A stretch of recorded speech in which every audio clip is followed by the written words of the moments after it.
Muy buenas, amables televidentes. En el conversatorio de la Fundación Institucionalidad y Justicia del día de hoy cuento con la gratísima presencia de Jaime Rodríguez Arana. Jaime, bueno, presidente del Foro Iberoamericano de Derecho Administrativo, uno de los más connotados catedráticos de Derecho Administrativo en toda Iberoamérica.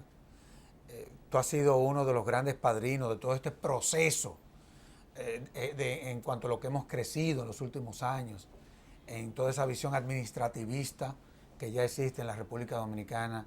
La verdad es que en nombre de la Fundación Institucionalidad y Justicia te agradezco de una manera profunda que hayas correspondido a la invitación a este conversatorio, a tu conversatorio de la Fundación Institucionalidad y Justicia. Así que muchísimas gracias, Jaime. Muchas gracias, Servio Tulio. Para mí es un gran honor y un gran privilegio volver otra vez a esta casa que hace algunos años contribuyó de una manera muy directa con el profesor Olivo Rodríguez para que este país fuera capital del derecho administrativo iberoamericano, y la verdad es que guardo un recuerdo imborrable de aquellas fechas que además supusieron en la región para pues el inicio de muchas actividades, muchos planes de estudio, líneas de investigación, de un derecho administrativo moderno que piensa en cómo mejorar las condiciones de vida de los ciudadanos. Por lo tanto, estoy muy contento. No, y también de una u otra forma, a través de esta disciplina del derecho, hasta poder contribuir a que mejore la administración. Esa es la verdad. Efectivamente, una buena administración es una organización pública que es capaz de diseñar buenas políticas públicas para los ciudadanos y además contribuye a que el ciudadano también pues tenga una conciencia cada vez mayor de sus derechos, y por lo tanto, cuando trabajamos para la administración, trabajamos para los ciudadanos, y cuando trabajamos para los ciudadanos, trabajamos para la administración. Y desde ese punto de vista, creo que este tipo de iniciativas son Ahora, a nosotros nos cambió la lógica constitucional a partir de la proclamación de la Constitución del 2010, y ciertamente que todo lo que tiene que ver con esa visión administrativista y todo lo que tiene que ver hasta con la propia administración, fue un giro de 360 grados. Aparte de que cambiamos de un Estado liberal a un Estado social, democrático, de derecho, con todo lo que eso implica, y tú lo sabes mejor que yo. ¿Cómo a partir de esa lógica de la Constitución, de ese Estado social y democrático de derecho, cómo se puede aspirar a un derecho que pueda contribuir a una buena administración? Pues mira, has puesto el dedo en la llaga, porque no solamente es algo que preocupa aquí al otro lado del charco, sino que de donde yo vengo, en Europa, ahora mismo estamos siendo conscientes de que la urdimbre y las técnicas que fundaron el Estado liberal y democrático de derecho, y que todavía perviven y que no han sido capaces de permear sobre lo que es el Estado social y democrático de derecho, nos interpelan y nos obligan a los administrativistas a pensar en cómo los valores del Estado social y democrático de derecho deben proyectarse con toda su luz y toda su intensidad sobre la administración y también sobre los ciudadanos. Y entonces es la gran cuestión que ahora está planteándose en Europa con ocasión de la crisis, una crisis que vivimos, que no solamente es política y jurídica, sino que tiene hondas raíces y que nos convoca a pensar cómo la Constitución, que tiene eficacia directa, porque esa es la gran aportación de los constitucionalistas, y la administración, como decía Forstov, que es la Constitución en acción. Claro. La administración permite que los valores de la Constitución se realicen cotidianamente en la realidad.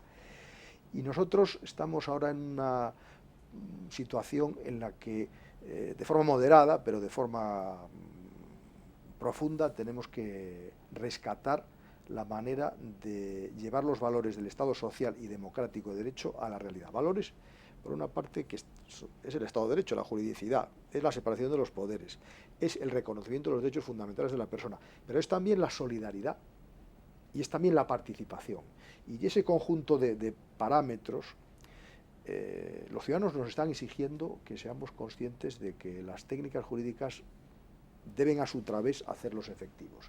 Y en ese papel la administración tiene una función básica, fundamental, porque la administración en el Estado social y democrático de derecho, como dicen nuestras constituciones, también la de la República Dominicana, debe crear las condiciones para que la libertad y la igualdad de las personas y de los grupos en que se integran sean reales y efectivas, removiendo los obstáculos que impidan su cumplimiento.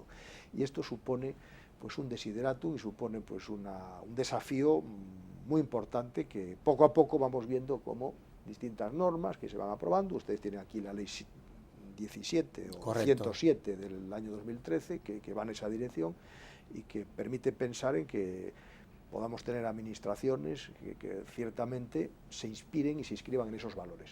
Ahora, tú hablabas dentro de esos valores, el de la solidaridad. Nosotros tenemos el problema del modelo político que tenemos. O sea, la solidaridad, más que un acto de misericordia, es un acto de justicia. Pero parecería que en países como los nuestros se ve como un acto de misericordia. Y me explico. Muchas veces desde la administración lo que se promueve es la miseria y la ignorancia. Vemos una administración masificada, totalmente inoperante, porque vive tropezando con todo lo que hay adentro. ¿Cómo tú poder lograr, dentro de esa lógica, cómo tú poder lograr ese derecho a la buena administración? Porque no es fácil, porque va a haber que desmontar muchas cosas. Sí, sí, por supuesto, hay que desmontar muchas cosas y también hay que desmontar una que está en la base de toda esta evolución del estado del bienestar, que es la versión sociológica del estado social y democrático, es el estado del bienestar, que nosotros ya en Europa, en este momento, estamos renunciando al esquema estático, porque nos hemos dado cuenta que cuando el Estado utiliza clientelarmente las instituciones prototípicas del estado del bienestar, como es la subvención, como es el auxilio, como es las tarjeta de solidaridad, públicas, todas esas cosas, para controlar a la sociedad y para incidir directamente en su preferencia política, entonces en lugar de articular sociedades libres, estás diseñando sociedades manipuladas o sociedades marioneta, que se mueven al albur de lo que dicta el poder político de cada momento. Y entonces en Europa estamos hablando ahora del estado de bienestar dinámico.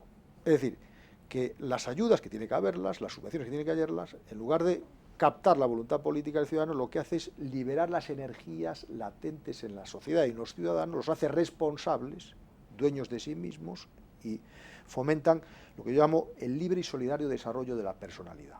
No el libre desarrollo de la personalidad solamente, el libre y solidario desarrollo de la personalidad. Entonces, bueno, poco a poco el ciudadano va creciendo también su responsabilidad y es consciente de sus derechos, y entonces ocurre lo que nosotros vemos en los países nórdicos, que es que los ciudadanos ven a los políticos por la calle y les piden cuentas y les recriminan si no hacen las cosas, y no están en una situación de superioridad, sino que están al mismo nivel, cuando no a veces se consideran que están al servicio de los ciudadanos.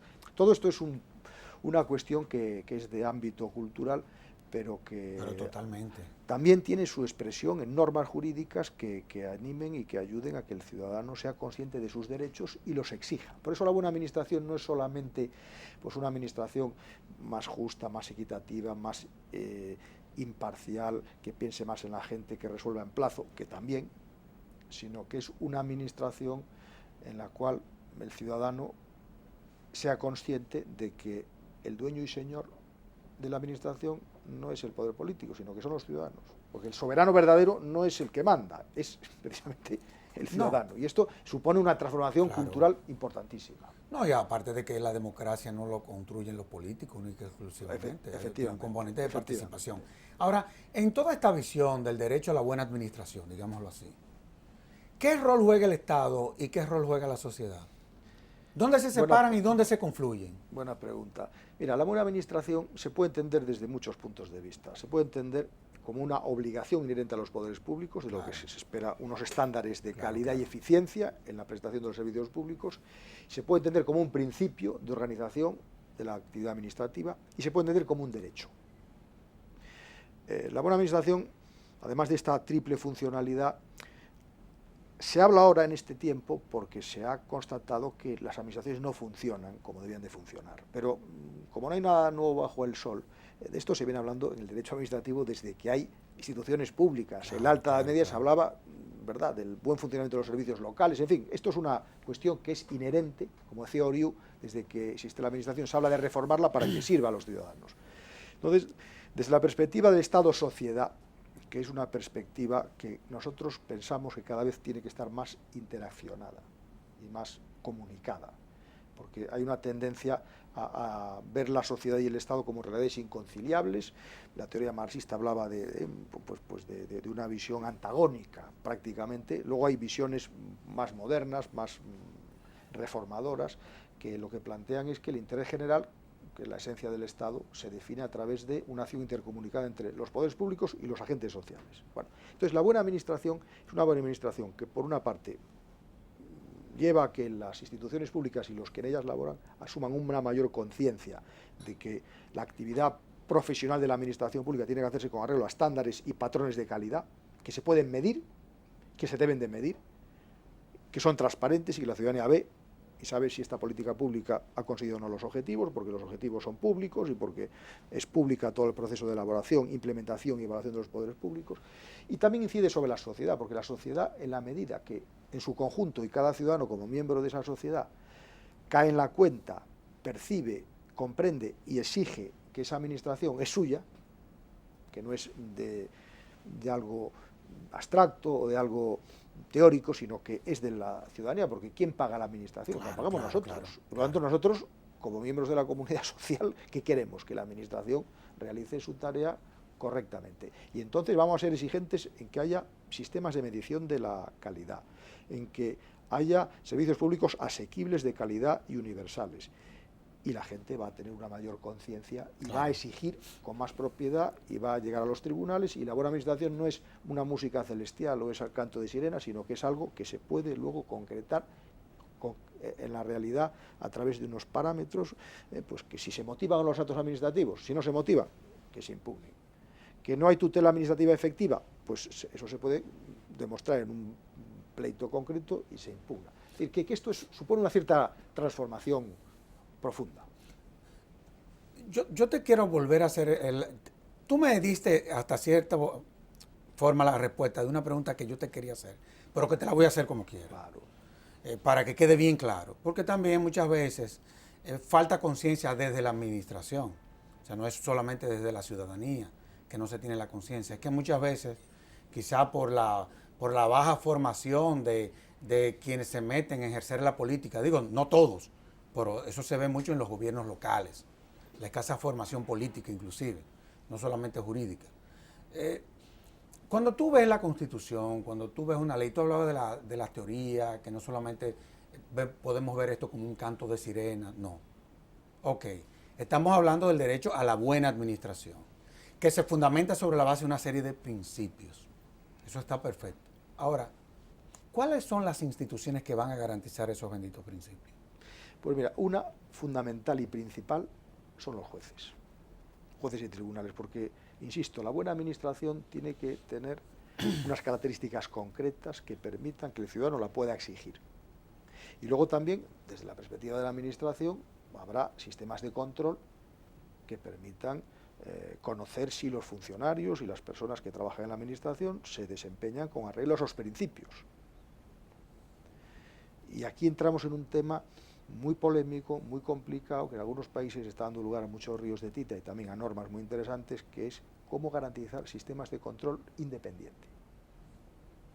¿Por qué el interventor general del Estado, el que controla los fondos públicos, tiene que depender del ministro? ¿Por qué el abogado general del Estado tiene que depender del ministro de Justicia? ¿Por qué el inspector general de servicios, el de la calidad, tiene que depender? En Europa, por ejemplo, está habiendo ahora interesantes iniciativas en orden a buscar sistemas de selección de los titulares del control que sean realmente autónomos, porque eso va a garantizar que el control sea real. Y esto es muy importante porque permite, por un lado, que desde dentro de la administración, cuando las cosas no se hacen bien, se puedan tomar medidas, desde dentro de la administración, y cuando esas decisiones de la administración, digamos, irrogan perjuicios a los ciudadanos, que entren los tribunales cuando el ciudadano entiende que hay una lesión a un interés legítimo, a un derecho subjetivo, y que se pueda poner en su conocimiento. Hasta el punto que también hay algunos países, aquí creo que en la República Dominicana, el Tribunal Constitucional acaba de decir no hace mucho que el derecho a la administración es un derecho humano. Sí, así mismo es. O sea, no un derecho subjetivo, sino, como dice Alexi, un derecho subjetivo especialmente digno de protección. Pero es verdad que es un derecho humano. Es que es verdad que es un derecho Es verdad que es un derecho humano. Pero muchos países no lo reconocen, en América Latina no lo reconocen. Yo creo que también la República Dominicana en este punto es pionera, y creo que el día que se le saque el partido jurídico y se le saque la enjundia que esto tiene, se provocará un cambio muy notable a la hora de trabajar en esta materia.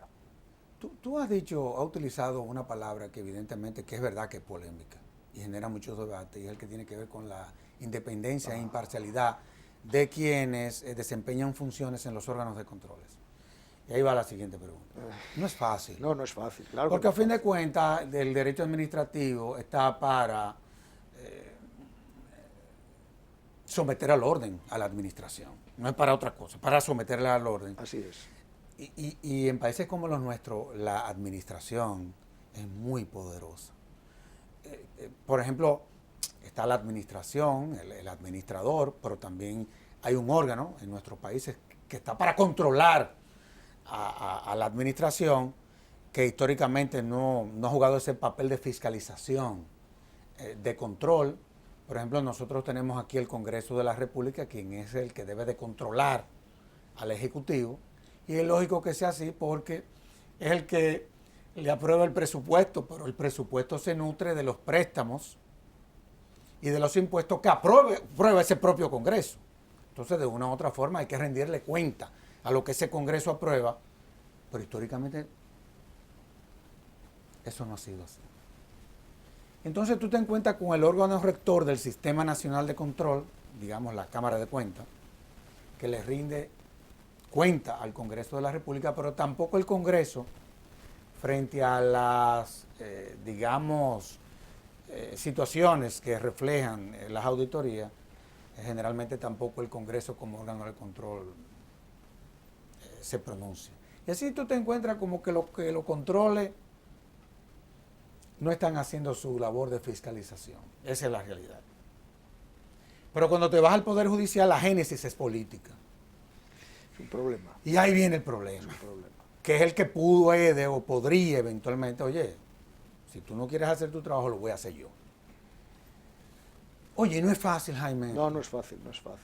Porque los desprendimientos son dolorosos y los políticos va a ser muy difícil que se desprendan de las influencias que generalmente, en todo lo que es la génesis, en los procesos de formación de quienes van a ocupar esas posiciones, va a ser muy difícil.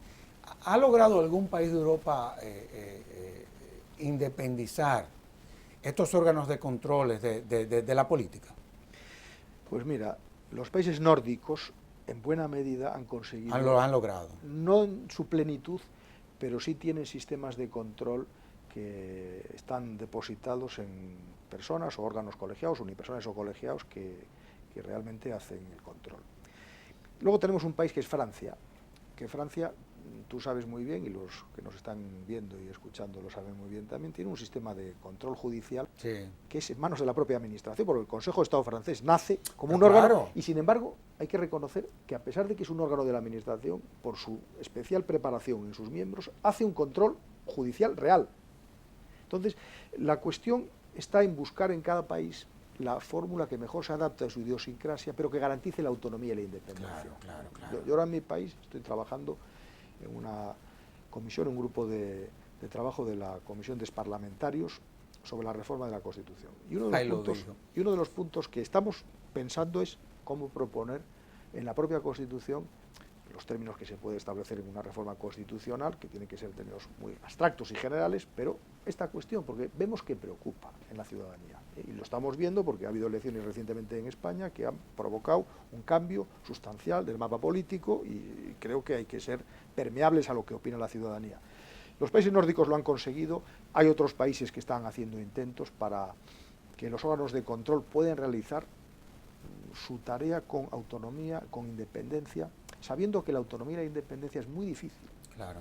Es casi imposible, pero puede encontrarse... Pero se puede lograr la imparcialidad, por lo menos. Se puede encontrar cotas de autonomía y de independencia razonables que garantizan que las decisiones que se toman luego van a ser objeto de ese control. Yo a mis alumnos en la facultad les digo una cosa que les hace mucha gracia y que a mí también me la hace, pero dice, mire, señores, aquí tenemos muchos sistemas de control formal.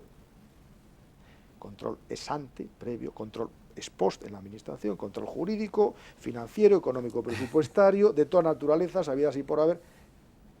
Hay muchas instituciones de control, pero no hay verdadero control. Porque el control, ¿cuándo se produce? Cuando el que toma la decisión o manda a hacer un gasto sabe que alguien distinto de él, que no depende de él, le va a mirar y le va a ver. Y lo que tú has dicho antes, que es la clave, es la rendición de cuentas. La accountability. Esto es la clave y ahora estamos viendo que en Europa, en la crisis en la que vivimos, la gente está reclamando fórmulas que garanticen la rendición de cuentas y la transparencia. Y entonces los gobiernos que vienen ahora en estas elecciones locales y autonómicas tienen el desideratum y tienen el desafío de poner en marcha políticas en las que se verifique esa transparencia y esa rendición de cuentas. Que no es solamente ir al Parlamento, como tú decías, entregar un sesudo informe. No. La rendición de cuentas la hace cada dirigente todos los días. Claro, de por Dios.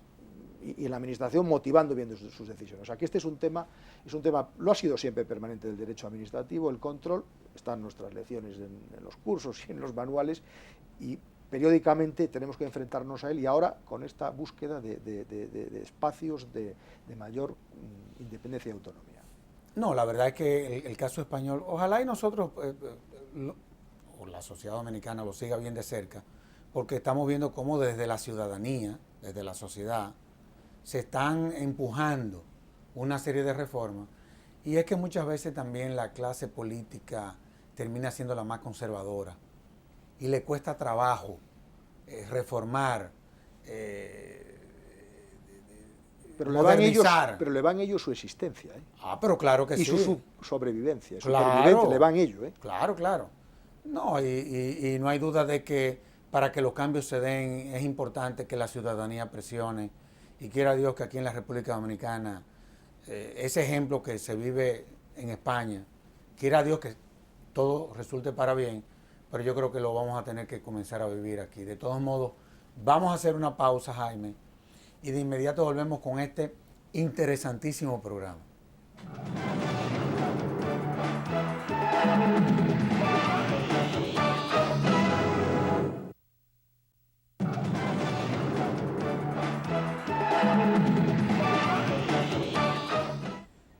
Jaime, tú hablabas de que España está trabajando en una eventual reforma a su constitución. Bueno, hay una comisión de expertos, sí, de los que comienza exparlamentarios.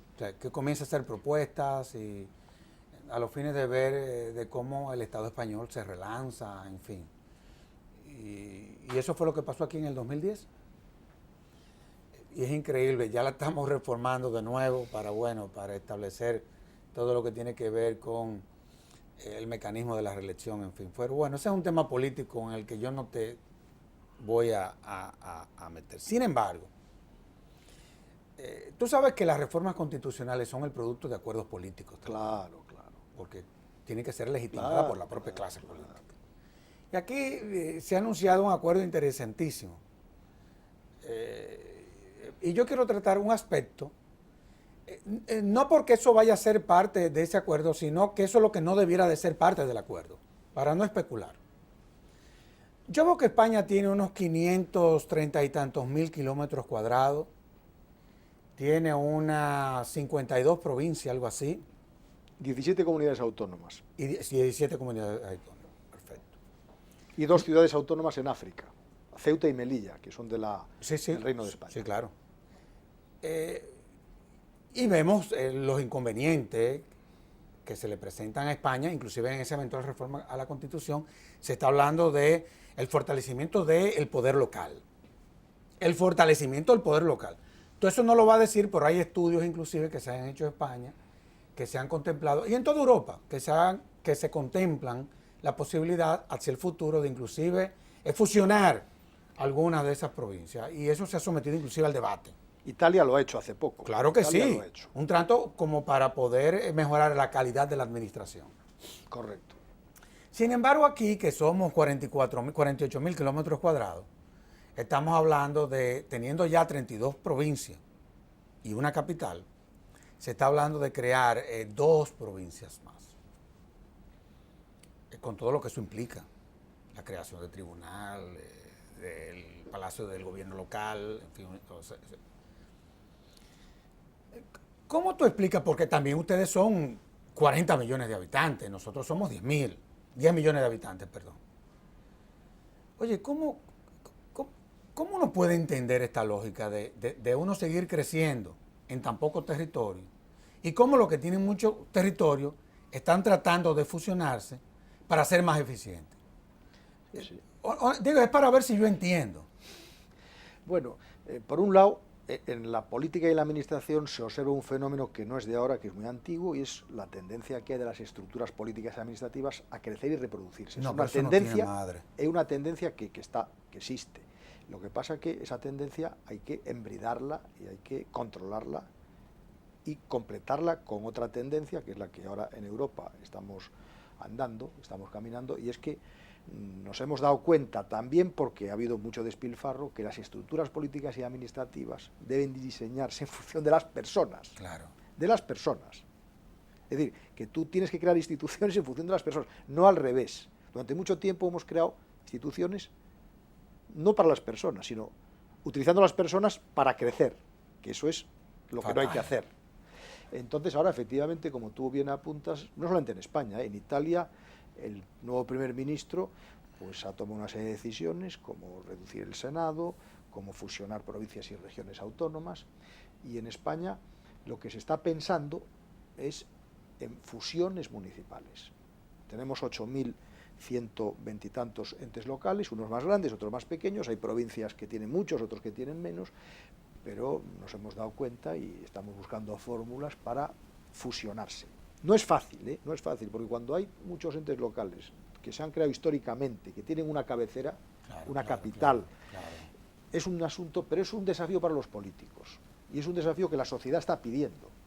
Es igual que, claro, todos estos entes locales, provincias, comunidades autónomas, diputaciones provinciales, generan muchos cargos políticos, muchos cargos públicos, muchos coches oficiales, muchos gabinetes de prensa, muchos gabinetes de comunicación, muchos asesores de protocolo, en fin, todo un conjunto de gastos suntuarios que luego... Una burocracia insostenible. No son justificables y que además pues que hace algo perverso, y es que la sociedad no hace más que, vía impuestos, nutrir y alimentar todo eso que tiende a crecer y a crecer. Entonces, en España yo creo que la sociedad ha dicho en estas últimas elecciones y en las europeas del 25 de enero que esto se ha terminado. Que esto se ha terminado. Es decir, que los políticos están para los ciudadanos y tienen que abrir las orejas y escuchar a la gente y dejar de estar encerrados en sus despachos y pensando en cómo crecer y multiplicarse, porque eso a la larga lo que genera es un gasto público elefantiásico, una deuda pública que luego hablamos de solidaridad, pero ¿cómo se le explica a la ciudadanía que tú estás incrementando el gasto público y la deuda y que estás en el 100% del PIB? Claro, ¿eso quién lo va a llevar en las espaldas? Las generaciones que vienen. Claro que sí. Y es una lesión que se llama solidaridad intergeneracional, que eso es, digamos que, una de las lacras y de las faltas de sensibilidad mayores que podemos encontrarnos. Entonces, bueno, ¿qué hace falta? Pues que nos pongamos de acuerdo, primero, en el modelo territorial que ya tenemos y que busquemos un desarrollo, una articulación que sea razonable y humana. Razonable porque tiene que atender políticas públicas con racionalidad, y humana porque está para atender a las personas. Entonces, creo que ya hemos llegado a la conclusión de que tenemos que empezar. Se han hecho ya, algunas comunidades autónomas han empezado a hacer fusiones poco a poco de municipios, pero esto es un proceso imparable, es decir, a la reducción. Tampoco la reducción por la reducción. Tiene que ser una reducción que esté pensada en cada sitio de acuerdo con sus circunstancias, pero ya el crecimiento exponencial, todo eso se ha acabado. Pero la verdad es que cuando yo te escucho, Jaime, la verdad es que yo me pongo más nervioso. No, pero no. Sí. Porque, por ejemplo, yo trato de comparar la administración de la República Dominicana con la administración española. Tú dirás, bueno, pero espérate. Somos nosotros muchos tenemos, también, No, y tienen 2000 años, más de miles de años. Nosotros tenemos 500 años, en fin. Pero, oye, hay que aprender también de las experiencias. O sea, ustedes tienen más de 8.000 y pico de cargos locales. Entes locales. Nosotros tenemos 4.000 y pico de entes locales. 4.000 y pico. Caramba. En 48.000 kilómetros cuadrados. Claro. O sea, es un verdadero escándalo. O sea, es una situación escandalosa. Y ver que ustedes están llegando ya a esa conclusión y nosotros no hay forma de que, viendo inclusive lo que está viviendo Europa, por eso, por esa masificación del Estado y por ese desorden muchas veces que se da desde la administración. Ahora, tú eres un experto en derecho público. O sea, tú no solamente manejas el derecho administrativo, sino también el derecho constitucional. Es que son dos ramas del derecho público Sí, que se necesitan. Sí, sí. Que se No, necesitan. una controla el poder y otra la somete al orden. Digamos lo que es así. ¿Dónde confluye el derecho administrativo con el derecho constitucional? ¿Y dónde estos dos derechos se separan? Porque en algo se tienen que diferenciar. Sí, pero mira, nosotros tuvimos en los años 79, 80, cuando se aprobó nuestra Constitución, una discusión muy rica y muy interesante entre un administrativista muy conocido, Eduardo García Enterría, Claro. y un constitucionalista muy conocido, Pablo Lucas Verdú. También muy conocido. Bueno, y entonces una discusión Dos grandes maestros. muy interesante, que provocó que nos diéramos cuenta de que algo que decían los viejos profesores, sobre todo Otto Mayer, y un juez alemán llamado Werner, que presidió el Tribunal Contencioso Administrativo de la República Federal de Alemania, pues nos pusieran en la realidad. Es decir, el derecho constitucional, el derecho administrativo, mejor dicho, es el derecho constitucional concretado, materializado, puntualizado. Los dos se unen en la Constitución. Mira, el otro día en Salta, en la Argentina, estábamos un grupo de profesores de Derecho Constitucional, Derecho Administrativo y Filosofía del Derecho. Y a mí se me ocurrió hacer un símil que luego resultó que les gustó a los constitucionalistas y a los filósofos del derecho. Y yo decía, mira, los constitucionalistas, ¿qué hacen? Diseñan el edificio, son los arquitectos del edificio. Los administrativistas, ¿qué hacen? Dan vida al edificio, dan el contenido del edificio. Y los filósofos del derecho, ¿qué hacen? Ponen los pilares y los fundamentos del edificio. Es decir, que todos estamos en la misma barca, por así decirlo, ¿no? Y por lo tanto, el derecho administrativo y el derecho constitucional se necesitan. Esas discusiones jerárquicas no tienen sentido. Uno no se entiende sin el otro y el otro no se entiende sin uno. Y otro profesor también, que dijo una cosa pues que es muy verdadera, es que el derecho constitucional pasa, el derecho administrativo permanece. Totalmente. Eso tiene mucha sabiduría. Sí, señor.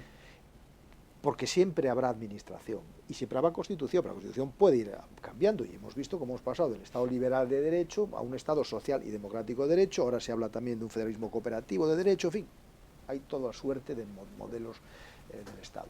Entonces, creo que si tuviéramos más diálogo entre nosotros, pero también con los filósofos, porque el edificio tiene que estar bien apuntalado, tiene que estar bien firme. Y los principios son básicos. Sí, claro, y a veces, claro, sin los principios, el no, edificio se tambalea. Claro. Ya puede estar muy adornado, muy bonito por dentro, claro, le falta vida, le falta alma.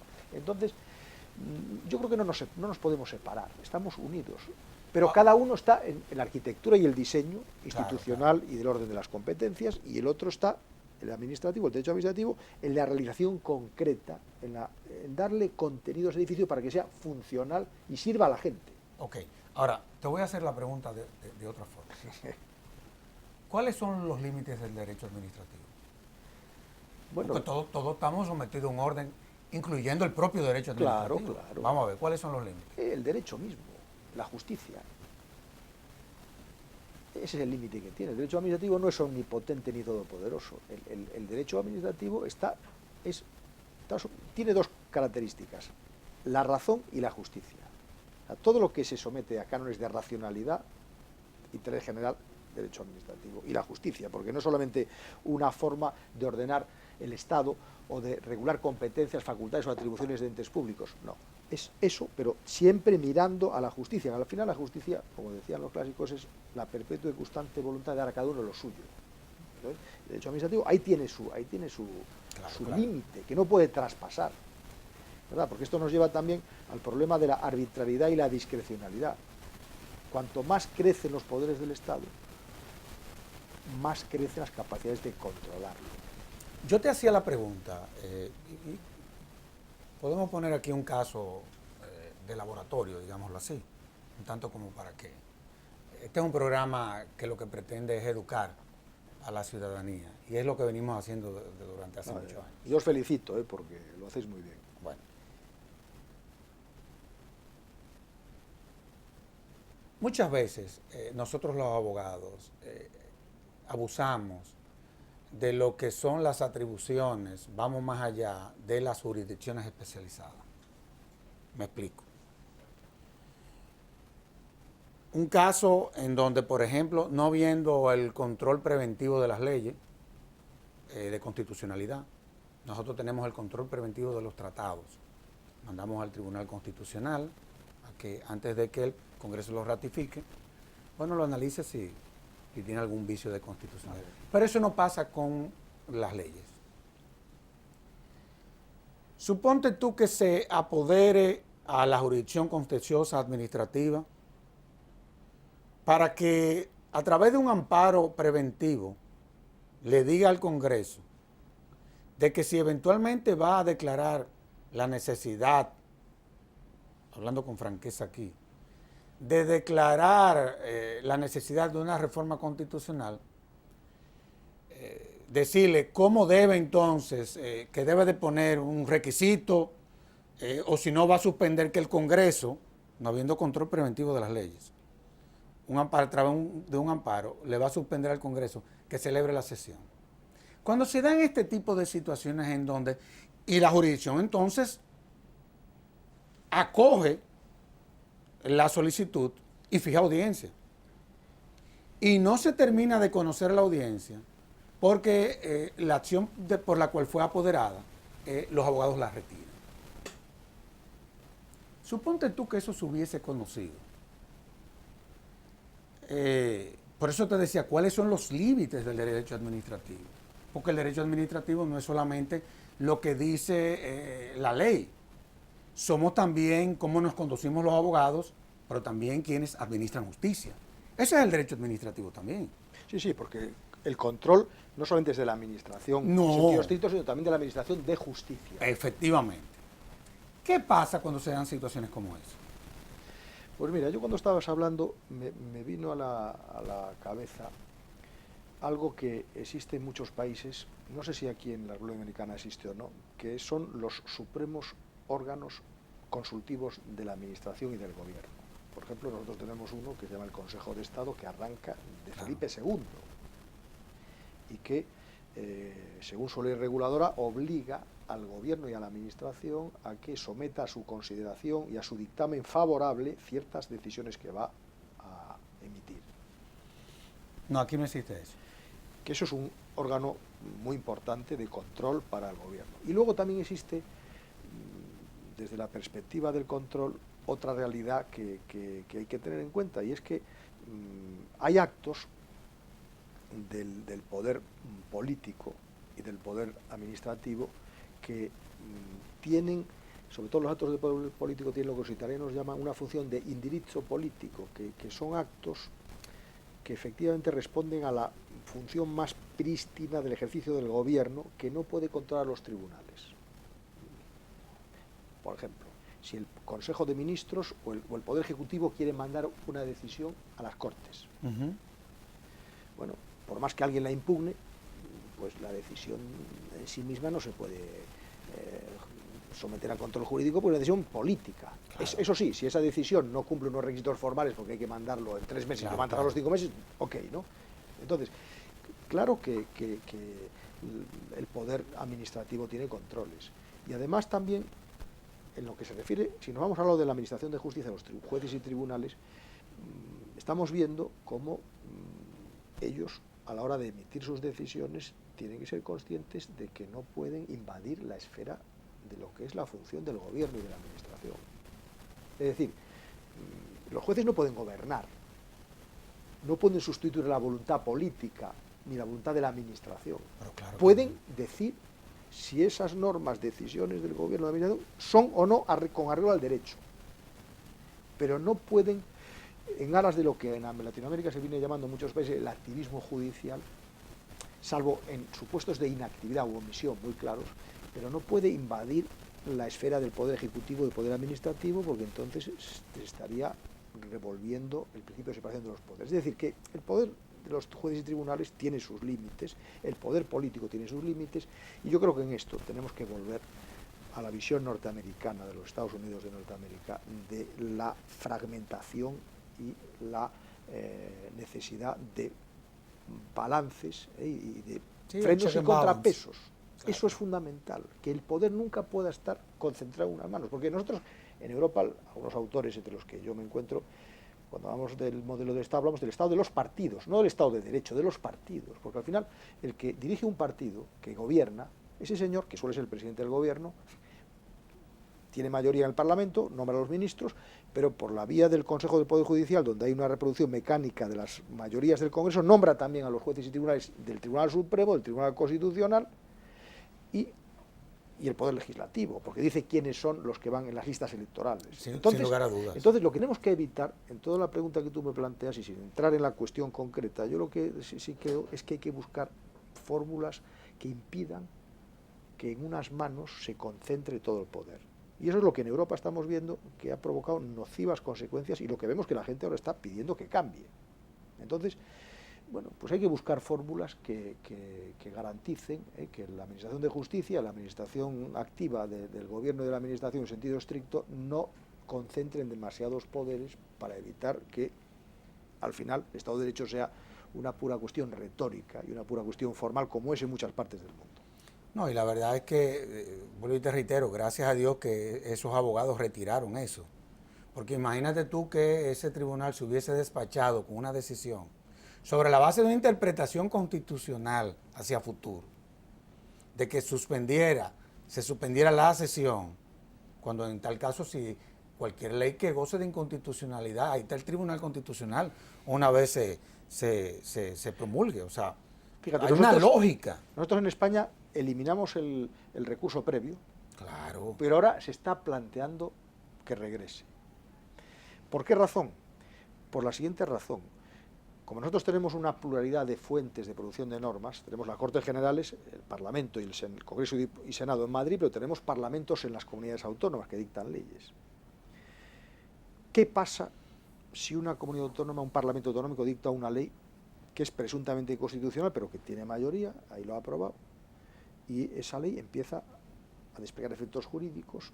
Es una ley que prima facie podríamos decir que es inconstitucional, pero hay que esperar a que el tribunal se pronuncie. Claro. ¿Qué pasa cuando se pronuncia 8 años después, 6 años después, y esa ley ha desplegado efectos jurídicos, a pesar de que prima facie, grosera y palmariamente era inconstitucional, pero como goza de la presunción de normatividad, pues hay que cumplirlo? Entonces, estos son temas muy delicados que, desde luego, yo cada vez estoy más convencido de que estas expresiones que tienen que ver con las medidas cautelares, ¿no?, de lo palmario, lo grosero, lo obvio, lo evidente, el derecho tiene que proporcionar un mecanismo de protección, porque si no, estamos en un reino sin normas. Claro, un desorden. Un desorden. Cada quien haciendo lo que cree que puede hacer, no que está bien, que puede hacer. Y que sabe que mientras alguien no le diga que es ilegal, claro. Tira para adelante. Esa es una práctica, ¿eh? Sí, es en una Iberoamérica. Práctica, pero es una práctica, también la vemos en Europa, que es perversa. Y es desde los gobiernos locales que más se da. Claro, esa es la realidad, por el asunto del arbitrio y ese tipo de cosas. Claro. Y se salen muchas veces con las de ellos, porque juegan al tiempo. Claro. Lo que valdría la pena es diseñar un mecanismo de que si es declarada inconstitucional, que tengan que devolver todo lo que pudieron haber recaudado durante ese periodo, que aunque no se había pronunciado la autoridad competente, pero muchas veces lo hacen a sabiendas de que va a ser inconstitucional. Que devuelvan más en función de la intensidad del prima facie, de la grosería y de la palmariedad de esa inconstitucionalidad. Definitivamente. Ahora, es increíble, Jaime, pero tenemos una hora hablando. ¿Ah? Sí. ¿Sí? Una hora hablando. Pues nada. No, me quedan 2 minutos. ¿Cómo tú evalúas? Pero tú eres muy objetivo, tú has estado aquí acompañándonos desde el principio, desde el año 2007, en donde comenzamos a impulsar todas estas reformas. Fuimos a España, recuérdate, vimos el modelo español, fue el que más nos gustó, es el que mejor funciona, En fin, ¿cómo tú has visto que hemos ido evolucionando, que hemos ido creciendo en todo lo que tiene que ver con esa visión del derecho público? Hablo del derecho constitucional y el derecho administrativo, porque la verdad es que ha sido increíble lo que ha vivido la República Dominicana. Pero ¿cómo tú lo ves desde fuera? Pues mira, la verdad es que cuando uno conoce un país y quiere un país como es Así es. la República Dominicana, que yo me encuentro muy a gusto, vengo con Nos frecuencia, tengo muy buenos amigos y luego además voy viendo los distintos avatares normativos y las peripecias normativas de los últimos tiempos. Claro, no es una casualidad que el Tribunal Constitucional haya dicho no hace mucho que la buena administración es un derecho humano, no es una casualidad. No es una casualidad que la Ley 107 haya reconocido una serie de derechos al pueblo en materia de buena administración. Y esto es el precipitado y es la consecuencia de que hay una comunidad jurídica del derecho público, derecho constitucional y derecho administrativo, que además yo tengo amigos en el derecho constitucional y derecho administrativo, y ya no quiero decir ambos lados, sino en el mismo lado, o en la misma onda. En la misma comienzan a confluir. Y eso es síntoma de madurez. Y yo creo que estas leyes son el prolegómeno de otras tantas que hacen falta en materia de contratación pública, en materia de contencioso administrativo, que irán viniendo con el paso del tiempo, porque las bases están ya.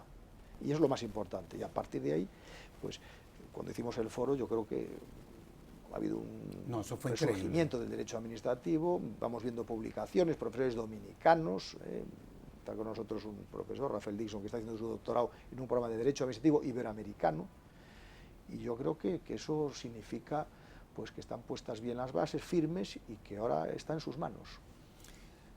Jaime, en nombre de la Fundación Institucional de Justicia, la verdad es que